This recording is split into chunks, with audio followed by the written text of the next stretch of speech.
Radio Retropolis.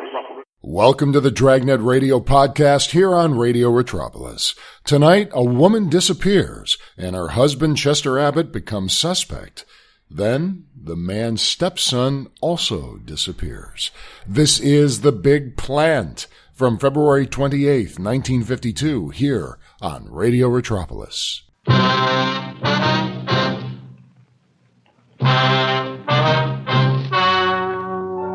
The story you are about to hear is true. The names have been changed to protect the innocent. Fatima Cigarettes, best of all king-size cigarettes, brings you Dragnet on both radio and television.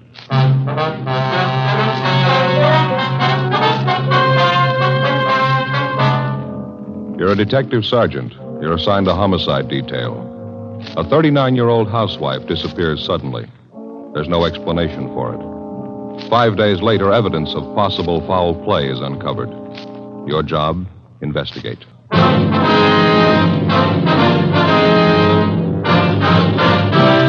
Dragnet, the documented drama of an actual crime. For the next 30 minutes, in cooperation with the Los Angeles Police Department, you will travel step by step on the side of the law through an actual case transcribed from official police files. From beginning to end, from crime to punishment, Dragnet is the story of your police force in action. It was Wednesday, September 15th. It was hot in Los Angeles. We were working the day watch out of homicide. My partner's Ed Jacobs. The boss is Thad Brown, chief of detectives. My name's Friday. I was on the way back from lunch, and it was 12:56 p.m. when I got to room 42. Homicide. Hi, Joe. Waiting for you. Hi, Ed. Al, here you got something for us, huh? Mm-hmm. Here's the report right here. Gardner by the name of Abbott called in day before yesterday. Chester Abbott said his wife disappeared from their home out in the valley Thursday night. He says he thinks she left him. Well, happens every day. Not this way, it doesn't. Walsh and I went out to talk to the man yesterday. His story doesn't make too much sense. How you mean now? None of his wife's clothes are missing, none of her luggage. She even left her pocketbook behind, full of money. We found out from the neighbors the missing woman has a 17-year-old boy by a former marriage. Does that mean anything? Well, he's an only child. Mother dotes on the kid. She didn't even say goodbye to him. Well, how'd this Chester Abbott impress you? Pretty grouchy with Walsh and me. No cooperation. Wants to find his wife, doesn't he? I don't know. I'm not sure. He's no help, I can tell you that much. Could I see that report, Al? Yeah, here you are. Thank you. Florence Trumbull Abbott, age 39. Abbott's her second husband. First one died a little after the boy was born. Mm-hmm. Disappeared Thursday night from the home, 546 Belasco Road, between 7 and 8 o'clock. Well, when did Abbott call in to notify you? Monday afternoon. Told us he thought his wife might have been spending the weekend with her sister. When he found out she wasn't, he called us. Mm-hmm. You meet the boy when you were out there? Yeah, that's another thing. How do you mean? The kid came riding up on a bike when we were talking to one of the neighbors. We tried to talk to him, but the old man came out and hustled the boy into the house. Then he started chewing us out. Well, what's his trouble? Told us it was our job to find his wife, not to go prying into his stepson's affairs. That's a new slant. Well, how about the woman's friends and relatives? They've been checked out yet, Al? Walsh is on it now. Don't think he's had much luck contacting him so far. I'll tell you the truth, I don't like the looks of it. Yeah. Mrs. Abbott have any other relatives here? I mean, besides a sister and 2 aunts? Yeah, I got the list right over here. Sure wish we had a chance to talk to that boy. Notice anything else out of the way about Mr. Abbott, Al? Well, I don't know. Here's that list, Joe. Oh, thank you. Abbott was upset, all right. I don't know, though. He didn't exactly strike me as reacting the way a normal man reacts when his wife's disappeared. Well, how about a copy of this report? You got one to spare? Yeah, sure. Just a minute. Yeah.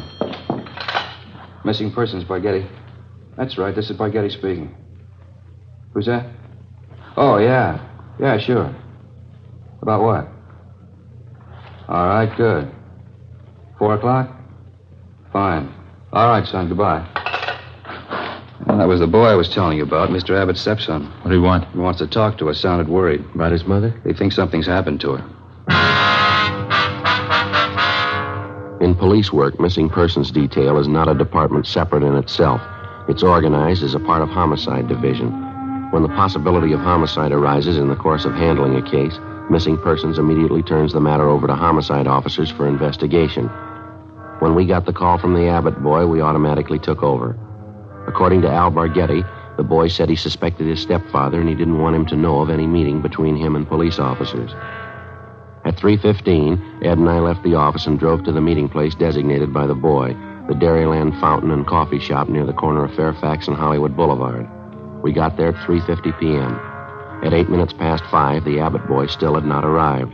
We waited another 15 minutes, and then we left and drove out to the valley and pulled up in front of the main gate to the Abbott nursery on Belasco Road. The house itself was set well back on the property, which covered about 5 acres of ground. The entire nursery was surrounded by a 6-foot chain-link fence, and it looked like every available foot of ground inside was planted with some kind of flower or shrub. Mr. Abbott met us at the gate. He had 3 full-grown mastiffs with him. He held them on a chain. Yes, what do you want? Police officers, you Chester Abbott? That's right. What do you want? Well, if you can get those dogs quiet for a few minutes, we'd like to ask you some questions. Pretty busy now. Can't you come back tomorrow? No, it's important, Abbott. We'd like to talk to you now. All right, if you have to. Red, Simon, get down there. You two, Joe. Quiet. I said quiet. All right. Now, what do you want? Mind if we come inside, sir? These watchdogs of mine are pretty vicious. We can talk here at the gate. All right. We've been assigned to look into your wife's disappearance, Abbott. This is my partner, Sergeant Jacobs. My name's Friday. Mm-hmm. Find out anything about my wife yet? Nothing definite, no. Thought maybe you could help us. Mind telling us exactly what happened the night she disappeared? What do you mean, what happened? Well, when did you see her last? When did you first notice she was gone? Well, we had dinner Thursday night about 7 o'clock, then I laid down for a nap. Florence went out on the front porch for some air. I woke up a little before 8 o'clock and went outside to look for her. She was gone. No one saw her leave, Mr. Abbott? Not that I know of. Maybe one of our neighbors. You can ask them. They seem to know everybody's business. How about your stepson? Wasn't he home Thursday night? Bruce? No, he went out to a show with some other kids. When did he get back from the show, you remember? About 10 o'clock, I think. Why? Where's the boy now, Abbott? Who are you looking for, my wife or stepson? Both of them. Where is he? Gone. I took him over to my sister's in Alhambra. He'd been feeling bad since his mother disappeared. Figured the change would do him good. Well, when did you take him over to your sister's? This afternoon. What's that got to do with it? I'd like to talk to him. No, you can't. You won't allow it. The boy's too upset right now, and I can't allow I'm it. afraid you're going to have to allow it, Abbott. Listen, mister. You can get off this property right now if you're going to get fresh with me. No cops giving me any sass. Get down there, honey. Quiet. Nobody's giving you sass. We want to talk to your stepson, that's all. He might be able to give us a lead on the whereabouts of your wife. And I say you can't see the boy. You've been looking for Florence for a week, and you haven't found a thing. I'll get somebody else to look for her. It's my business anyway, nobody else's. It's our business if anything happened to her. What are you talking about? You better get your coat, Abbott. I'd like to talk to you downtown. Come through that gate, and I'll let these dogs go. We'd hate to shoot him, mister. Wait, what are you trying to prove anyhow? What do I have to go downtown for? I'll tell you when we get there. Now get your coat. Chester Abbott turned, made his way up the path and into the house.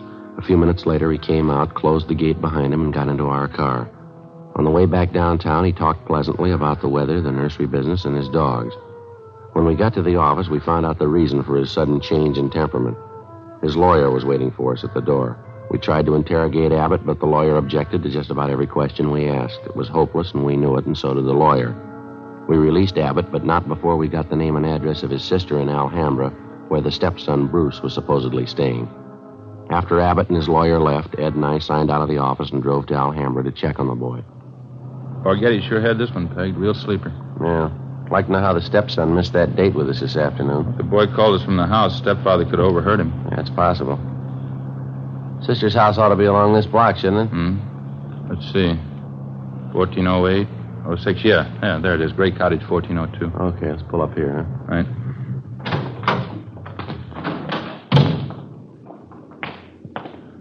Nice looking place, well kept, huh? Nice neighborhood. Wonder how the lot prices run out here. I don't know. I'll get the bell.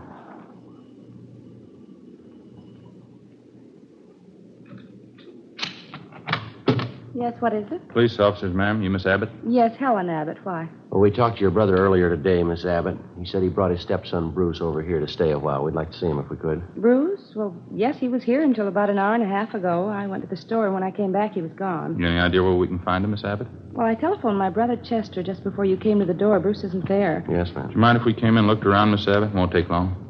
Well, why? I told you Bruce isn't here. It's the truth. There's no reason to lie about it, is there? Oh, no, ma'am. It's not that. Well, then what is it? No reason for me to lie to you. How about your brother? We went in and looked the house over from one end to the other. There wasn't a trace of the boy. We drove back to the Abbott nursery and satisfied ourselves the boy wasn't there. Meantime, the home of Chester Abbott's sister in Alhambra was kept under constant surveillance. No one came or went. The next morning, when Ed and I checked in for work as usual at 8 a.m., we met with Sergeant Al Barghetti. Well, I had half an idea there might be something wrong. What makes you so positive, though? That's just it, Al. We're not positive. It's the whole setup, I guess. Smells bad. How do you mean, for instance? Well, Abbott's lawyer, for one thing. If a man's innocent, he doesn't have his lawyer sit with him and tell him not to answer any questions. Yeah? Number two, the kid's phone call. He didn't show up for that date. You figure. I don't know. Could be he doesn't get along with his stepfather. Happens, you know. Maybe he's trying to get back at him for something or other. Yeah, that could be. Why is Abbott hiding him out, then? Pretty sure he's hiding him out? The way things been going, no other way to take it. Huh. Mrs. Abbott walked away from her home last Thursday night. Nobody saw her. She took nothing with her. No luggage, no clothes, no money. That's it. You checked with her family doctor? Yesterday, told us Mrs. Abbott was in perfect health. Checked her bank statements, double-checked the name through Wanderer's file. Repeaters found, missing persons. Couldn't find it in either one. Her relatives, too, huh? You talked to them? Some of them, yeah, Al. Got a few more to check out this morning. Well, one thing's certain. No clothes, no money, no luggage. She couldn't have gone very far. You checked all the angles, huh? Well, the sheriff's office, the jails, the hospitals. Sent out a teletype and an APV. She's been gone almost a week, and nobody's seen her. Now, how's that add up to you? Well, they got an idea. Yeah. I hope I'm wrong. 8:45 a.m.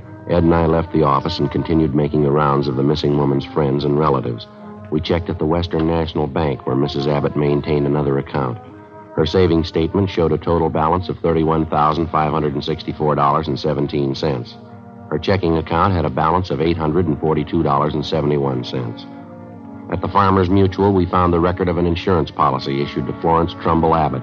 It was a 20-pay life policy covering the insured in the amount of $30,000. The beneficiary was listed as the insured's son, Bruce Trumbull Abbott, if living upon receipt of such due proof. If not, the insured's husband, Chester J. Abbott. By the time we finished checking the missing woman's financial status, we figured we had a fair suspect in the husband, Chester Abbott. From casual reports, we knew he was a frugal man, almost to the point of obsession. If he was greedy as well, if he wanted or needed money badly enough to kill, then he had all the motives necessary to murder his wife. Maybe his stepson, too. 6:40 p.m., Ed and I drove back to the office.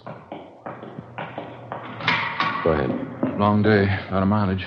Yeah. Wonder if Al's still around. Hey, Bargetti. Al? Yeah, here. That you, Friday? Yeah. How'd you do? Get anything? A few things. Pretty fair luck. Good. I got some more for you. Just walked in here 10 minutes ago. Who's that? Bruce Abbott. He's waiting in the next room. We went into the next room and met the Abbott boy. He was small for a 17-year-old, dark-haired, thin, a little on the sickly side. He seemed nervous and upset.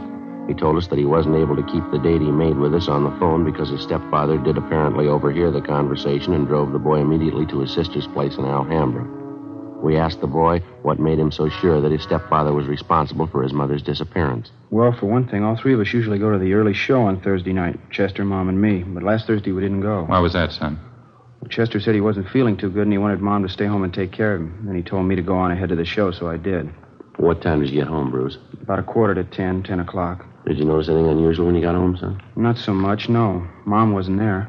I didn't think much about it then. I thought maybe she was over to one of the neighbors. You asked your stepfather where she was? Uh-huh. He said he didn't know. He said he thought she was over at one of the neighbors, too. What was your stepfather doing when you got home? Just sitting in the living room reading the paper. I usually don't talk to him too much. I just asked him where Mom was, and he told me, and then I went back to my room and went to bed. Did you notice anything unusual about the way he acted? Anything different about him at all? Well, I'm not too sure. He did seem a little nervous, though. Jumpy. More than usual, I think. Mm-hmm. Anything else? Well, when I came through the front yard, I noticed the dogs had mud all over their paws. Red, Jaime, and George, all three of them. They must have been out in the nursery plots. Anything unusual about that? In a way, yeah. You see, the dogs don't go out in the plots unless Chester's with them. He doesn't want them to trample the seedlings. I noticed Chester had mud on his shoes that night, too. And you figure your stepfather was out digging somewhere in the nursery plots that night, huh? Yeah, that's right. Digging somewhere. He must have been. Can't figure out why, though. How do you mean, son? My stepfather never works at night.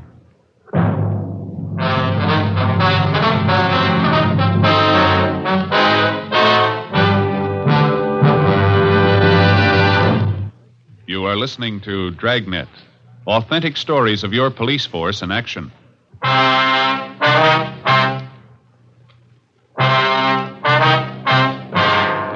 Thursday, September 16th, 7:05 p.m. We continued talking to the missing woman's 17-year-old son, Bruce Abbott. As the interview went on, it became more and more obvious that the boy and his stepfather, Chester Abbott, didn't get along at all. Apparently, the boy was jealous of him, and he was jealous of the boy. Besides his prejudice, Bruce also contradicted himself during the course of the questioning. 7:15 p.m., the interview went on. I understand that all right, son, but you say you can't think of any reason why your father'd be out working in the nursery plots that time of night? No, sir, I can't. I don't know how he'd get any work done. None of the plots are even lighted, only the greenhouses. Well, is it possible he could have gotten that mud on his shoes working in one of the greenhouses? No, sir, I don't see how. All the paths in the greenhouses are graveled. It's my job to see they're kept graveled. I know they weren't muddy because I fixed them the day before. Mm-hmm. Well, what do you think it means, Bruce? I don't know. I don't want to think about it. I just know he's done something. He's done something to her. Did your father, that is your stepfather, give you any reason for keeping you away from the police officers that came to your house? I mean, the first two officers who showed up? No, he said people were getting nosy, that's all. He said it might be better for me over at my Aunt Helen's place. Mm-hmm. Do you think your Aunt Helen might know where your mother is? I don't think so. We hardly ever see Aunt Helen. We don't know her well at all. Well, do you know if your mother and stepfather argued very much, son? I mean, big arguments. Sometimes, yeah. Mostly about me. How do you mean? Chester's pretty tight, you know. Doesn't like to spend money at all. He and Mom used to argue about whether I ought to get paid for the work I did around the nursery. Chester didn't want to pay me. That's so. Yeah, when I started working, he promised he'd pay me. I was saving up to buy a 31 Model A. After a couple of weeks, when he didn't pay me, I asked him about it. He told me I ought to be glad to work for him for nothing. And your mother argued with him about that? Sure, she got good and mad, too. She should have gotten mad. It was her money that bought the nursery anyway. Well, how'd you happen to get away from your aunt's place, Bruce? It wasn't too hard. Helen had some shopping to do, and she left me alone. She locked the door to my room. Even the screen over the window was nailed down, but I kicked it out and got away. I stayed at a friend's house last night. You thought much about where you're going to stay tonight, son? Well, I don't know. Sergeant Brigetti, I was talking to him. He asked me if I wanted to go out and have dinner and then stay at his house tonight. I don't know. Sounds like a good idea to me. I don't know. Sure nice of him to ask me. I think it'd be a lot better for you, son. Why don't you check in the next office, see if Bargetti's ready to leave, huh? Yeah. Okay, Sergeant. Thanks. Sure. You betcha. Joe, what do you think? It's hard to say. He might be lying. Before we signed out of the office that night, we met with Captain Lorman and outlined a plan to bring in the husband of the missing woman for questioning alone. We figured it'd serve two purposes: clarify the boy's position in the case and determine one way or another if the stepfather was withholding information about the disappearance of Mrs. Abbott. The big problem was to bring in Chester Abbott for interrogation without the knowledge of his lawyer. As we'd found out more than once, it was impossible to get anything out of Abbott with his lawyer present. We set up a plan to call at the Abbott home early in the morning, get the suspect out of bed, and bring him in before his lawyer could be notified. At 3:30 the following morning, Ed and I met at the office and started for the Abbott place. We brought along a couple of pounds of fresh horse meat to keep the dogs quiet if they raised a fuss. At 10 minutes past 4 a.m., we parked our car a few hundred feet down the road from the Abbott nursery and made our way toward the gate. I reached in and tried the latch. The dog started up. How about it, Joe? Open? No, it's padlocked. We're going to have to climb the fence. Toss some of that meat over to him, will you? Yeah, okay. There. All right, that does it. All right, let's climb the fence. Keep an eye on the hounds. Looks like they could take a leg off. Yeah. Take it easy, Ed. All right. Watch that. Yeah. Here comes that other dog. Get some more of that meat ready. Yeah. There you are, boy. Go get it. Go on. All right, that's fine. Come on, let's hurry.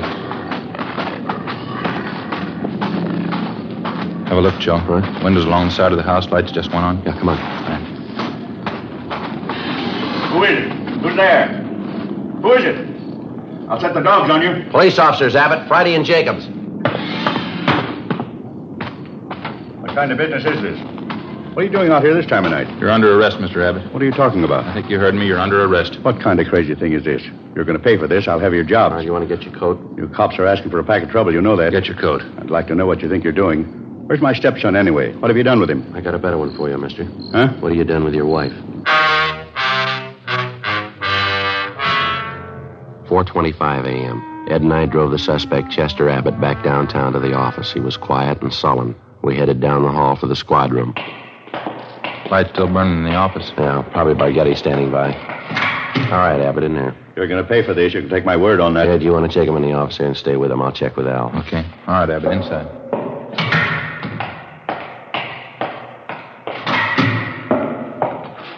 Joe, you bring him in? Yeah, he's next door. Ed's with him. Tough. Somebody must have seen you. No, I don't think so. They must have. Why? What do you mean? Abbott's lawyer. He's sitting in the next room. How the lawyer had been notified, we couldn't be sure. Again, we tried to question Abbott, and again, on the advice of his attorney, he refused to answer practically every question we put to him. We released him. That day, Captain Lorman assigned 2 men to stake out on the nursery and report on all of Chester Abbott's movements. A little after 7 p.m., just after nightfall, we tried again to bring the suspect in for questioning without his lawyer's knowledge. It didn't work. The men assigned to stake out on the Abbott place reported definitely that someone was tipping off the attorney whenever unknown visitors showed up at the nursery and drove off together with Mr. Abbott. There was nothing we could do about it. The following morning, Al Barghetti came up with a lead. Had a long talk with the boy last night. Think he came up with a pretty fair lead. How's that? The old man's responsible. We know there's only one way we'll get a conviction. Yeah? Find the body and enough evidence to tie him in. Yeah, well, where do we start looking? In a new rose bed. It's next to one of the greenhouses in Abbott's nursery. Boy tell you this? Yeah, seems to make sense. We know old man Abbott's crazy about saving $1. We found that out from the neighbors and the relatives. Mm-hmm. On the nursery trade, especially in the limited area Abbott has to work in, you cultivate every foot of ground you have. You plant every foot of soil with something. Well, yeah, Al, what's the point? Well, Abbott's not the type to waste anything. He wouldn't let ground lie fallow when he could plant something that might bring in a few dollars next spring. Mm-hmm. Bruce tells me his stepfather has every inch of the property planted with something. Everything except a 6x8 plot of ground in that rose garden. Well, what did the boy say? The plot been vacant for a long? Well, he says his stepfather got it ready for planting a week and a half ago. It's still vacant. Be worth checking out. How do we do it? We can order up a crew from the crime lab. They can take probings through the plot, all around it. They ought to be able to tell us how deep the ground's been worked over lately. Okay, what do you figure, tonight? I think so, yeah. Maybe 11, 12 o'clock. What about old man Abbott? You think he's going to sit still for it? If the hunch pays off, he's going to sit still a long time. It was 10 minutes past 11 that night when we got to the Abbott nursery. Lee Jones and the crime lab crew, Al Barghetti, Ed, and 2 other men from homicide. The men on stakeout told us Chester Abbott, along with his attorney, had left the house a half hour before in his car, a dark blue coupe. They hadn't returned. Ed brought along another supply of fresh horse meat for the dogs, so we didn't have any trouble there. We located the vacant plot of ground in the rose bed next to one of the greenhouses, as Bruce Abbott had described it to Barghetti. The crime lab crew started probing. The ground obviously had been worked over recently, and to some depth. They started digging. Anderson, get that light over here, will you? Thanks. Joe, see anything? No. Let's keep digging. Try it over here, huh? Yeah. You know, this is it. He wasn't taking any chances. Down a good 4 or 5 feet now, wouldn't you say? Yeah, at least that. Anderson, more light, huh? All right, let's go at it. All right, wait a minute. Yeah. A woman's shoe here. Well, come on.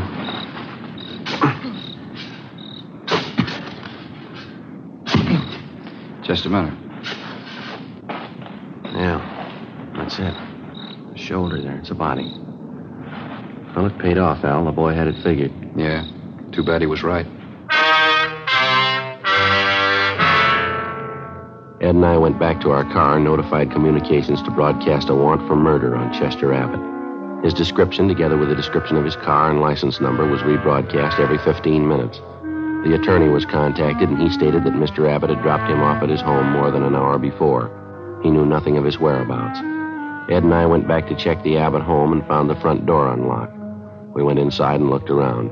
In one bedroom, we found clothes scattered over the bed and on the floor. There was only one old suit left in one closet. On the table next to the bed, we found an airline's timetable. We got to the phone and notified communications to alert all special details at railroad stations, bus terminals, and airports, and then to get out an APB. After that, we checked with the airlines. One of them told us a man answering Abbott's description had booked passage to Mexico City that night under the name of Charles Frazier. The plane was scheduled to leave at 1:52 a.m. at the Burbank Airport. We called the detail at the airport and alerted them. Then we drove over to the field to follow through on it. It was 1:32 a.m. when Ed and I took up our positions just inside Gate 3, where passengers were boarding Flight 72 for Mexico City. There was no sign of the suspect either on the plane or in the waiting room. Think he'll show? I don't know. Want your bag over here? Where's Barghetti? Over there by the cocktail lounge. See him? Oh, yeah. What time you got now? 1:38. Plane's due to take off in another 4 minutes, isn't it? Mm-hmm. Any sign of him, Al? No, nothing. Just made the rounds. Checked with Stevens and Cummings. If he got in, he came in somebody's suitcase. Couldn't have possibly gotten through without one of us seeing it. Yeah, well, he hasn't got much more time. Maybe it's a dead end, huh? You don't see how he could have gotten wise, do you?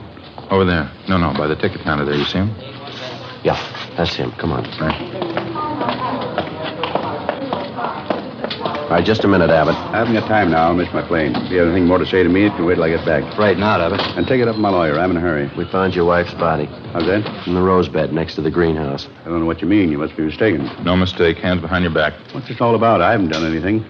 All right, let's go. No, just a minute. You got it wrong. I don't know anything about it. We think you do. Now, come on. Wasn't my fault. I didn't know what I was doing. I plead insanity. She drove me to it. We were arguing about the boy, and she slapped me. I didn't mean to do it. All right, let's go, Abbott. Can you wait just a minute more? What for? My plane. One for Mexico City. Funny, isn't it? What's that? I was so close. Just missed it. Not by more than 1 minute. No, you're wrong about that, Abbott. Just 1 minute, that's all. Well, you missed it before you ever bought your ticket. How do you figure? When you first decided to kill your wife. Come on.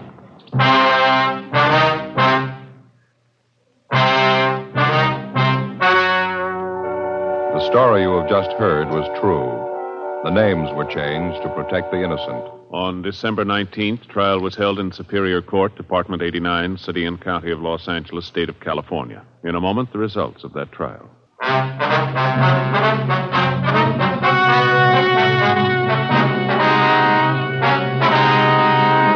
Chester Vernon Abbott was tried and convicted of murder in the first degree. The jury failed to recommend clemency. Abbott was executed in the lethal gas chamber at the State Penitentiary, San Quentin, California.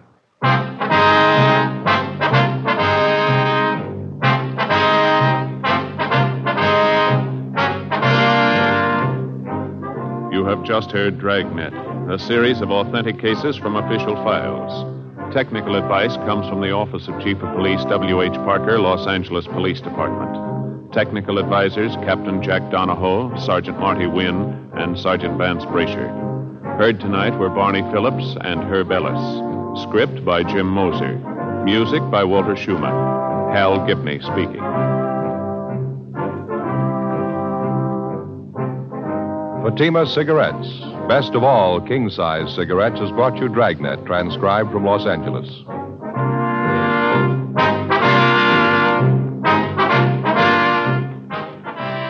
Now it's Counter Spy on NBC. That was The Big Plant from February 28th, 1952, here on the Dragnet Radio podcast on Radio Retropolis. This was a decent episode that had a plot line similar to a very recent episode, The Big Lease, from November 1st, 1951, which also had ties into another plot line probably 30 or 40 podcasts ago when a woman buried her friend in the cellar under the concrete, if you recall that podcast. Kind of the same theme going on here, which is always kind of creepy. As soon as we heard this was a missing wife situation and an extremely agitated husband, we already knew she was dead right then. Was it the husband who reeked of guilt from the beginning? Or was that a red herring to cover for his stepson, who also could have killed her? The stepson, the missing wife's real son, seemed somewhat too calm and aloof that we could believe he had something to do with it. But by the time the second act was in full swing and they went back to Abbott's house, I knew then that this man was guilty and that he killed her and he buried her somewhere, most likely in the back. A little trivia for you here that just shows the genius of Jack Webb when it came to adapting Dragnet to television. I like talking about these things, and when I find out a lot of these little tidbits, I like to share them with you. And of course, this is timely because the television show had just launched about a month ago. When he was shooting the pilot, The Human Bomb, in December of 1951 with Raymond Burr and Barton Yarborough, who would soon pass away, Webb, the director, took a look at some of the footage he shot, and he thought, hey, it looked really good. And then it happened. His face turned white as he realized he made a grave error. Remember, this is 1951. Television sets were still a work in progress, with the average screen no more than 10 inches. That was it. He decided to spend a few extra days and do what became his trademark. Shoot everything in close-up so the viewers could see the characters and feel like they are a part of the drama. He would have close-ups in every possible angle to make sure he told the story the way he wanted to. Well, that gamble worked. The Human Bomb was a smash hit, and Dragnet redefined cop dramas for television just as it did for radio. Dragnet for television had very little budget, just like the radio did, and Webb made sure, even though he had no money, that the quality and his fanatical insistence on absolute realism, including phone extensions used in the station, doorknobs as well, too, had to match what was in actual police headquarters. And when they went to City Hall, the doorknobs on City Hall on their set had to match the exact doorknobs that City Hall in Los Angeles had. And you know how they did that? They made a cast of the actual doorknob so that they could recreate it for the show. That's the realism that Jack Webb went for. It mattered to him to be completely real. He didn't allow his actors any makeup, and he wouldn't hire flowery theatrical actors. You know the type. Instead, he favored his radio actor buddies, in which he was accustomed to, since they could do anything with their voices. The rare exception was Ben Alexander as Frank Smith, who we will hear shortly. Webb called Alexander a diversion, or his character a diversion, since he didn't play it quite as straight. We're talking about Frank Smith character. Didn't play it quite as straight as the others before him. And that trend would continue with the Gannon character played by Harry Morgan, who also broke that mold by adding his impish sense of humor to the role in the 67 to 70 series. On a side note, Ben Alexander was supposed to do the color version of Dragnet in 1967, but he wasn't available as he was shooting his own series. So, enter Harry Morgan as Bill Gannon. As great as Jack Webb made Dragnet, and the painstaking hours he put into the show was not always wine and roses. There were some very stressful, painful moments in his personal life during this time, which we will talk about in a later podcast. So stay tuned for that. In our cast tonight, Herb Ellis, who played Abbott, was a great collaborator of Jack Webb's. In 1948, he and Webb wrote a script for television titled Joe Friday, Room 5, but the show wasn't picked up, and eventually they devised the name Dragnet. And aside from this episode, he played Frank Smith in 8 episodes of the original series for television. Herb Ellis began his radio career as an announcer. He would eventually land work at San Francisco's KGO, a station where Jack Webb also found employment. Ellis worked with Webb on Jack's Pat Novak for Hire, which is a great show that Radio Metropolis will feature at some point, if not already, depending on when you're listening to this podcast.